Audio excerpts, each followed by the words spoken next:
These are the front seat covers for the BN4, BN6, BN7, BT7 and BJ7 models. With regard to the BN4, it was only the later style models, which were the chassis number 68,960 onwards, I believe. Always worth checking because they weren't exactly consistent. So you get a pair of cushions and a pair of backrests.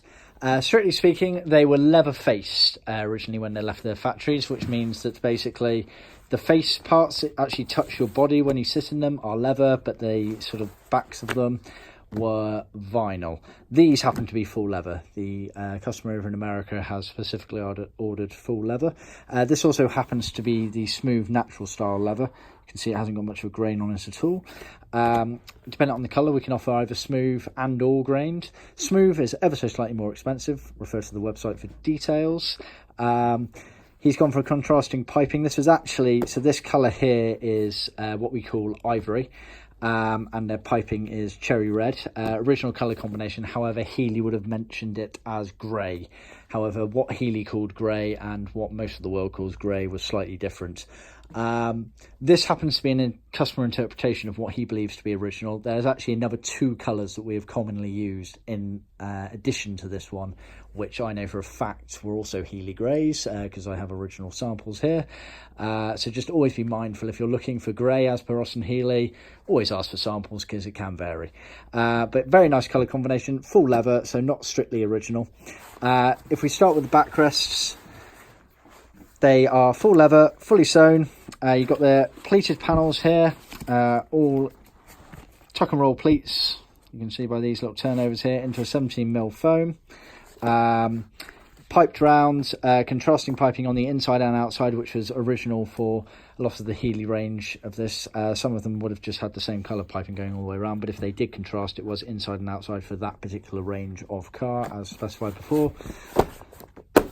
This back panel here, normally vinyl as it left the factory, the rest of it being leather, but on this individual one it is actually full leather. Same for these finishes here, they were normally just vinyl but leather on this set here. Also, sorry, the retainers, again, normally vinyl, leather on this set. Onto the cushions. Now the cushions actually leather faced or full leather, they don't change at all, because this border here was always in leather as it left the factory, so everything on here is leather. We can offer a full vinyl version if you'd like. Again, it's pleated, tuck and roll, onto a 17mm foam. It's piped both on the inside and the outside as original. They become handed, the cushions, based on when this border's put on. This slit here that's then stitched up goes on the inside next to the gearbox tunnel effectively. We always write the hand that it is. That refers to what side of the car it is, nothing to do with where the steering wheel is in the car.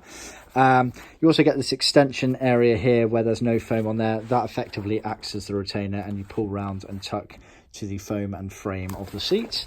So you get a pair of those. In addition to that, you also get the mechanism gloves. You get two pairs of these. These are inside out at the moment, the way they get sewn. These, again, full leather. If they were leather faced, one side would be vinyl, the other side leather, but these are full leather. What you'll need to do is turn these inside out. What we tend to recommend is actually you trim down this excess here up until the point of the stitching. Don't go over the stitching, and it leads to a nicer finish when you're trimming into the seat frame effectively. So you get those, and you also get strips of material, normally vinyl if it was for a vinyl set of seats or a leather face set of seats as original. Again, this chap's gone for full leather in his, so these are leather. And you'll notice on this, actually this leather has been thinned down. So if I can try and do a basic comparison here. There we are. So bottom here is normal thickness of leather. The top there is the thinned down version. We have a leather skiving machine downstairs, which not many companies have in this industry, and it allows us to thin down bits of material, specifically leather, to certain thicknesses, which makes it very easy to get a nice neat finish around smaller parts and tighter fitting parts. So we do that as standard on anything that we can do that is suitable. We're restricted by the width of the skiving machine. See the separate video on our skiving machine for more details, but very useful and just one of the additional things that we offer as standard that our competitors may not. As ever, always look for the John Skinner tag as well as the Union Jack, showing that we have made it in this country for a sign of quality. Thank you.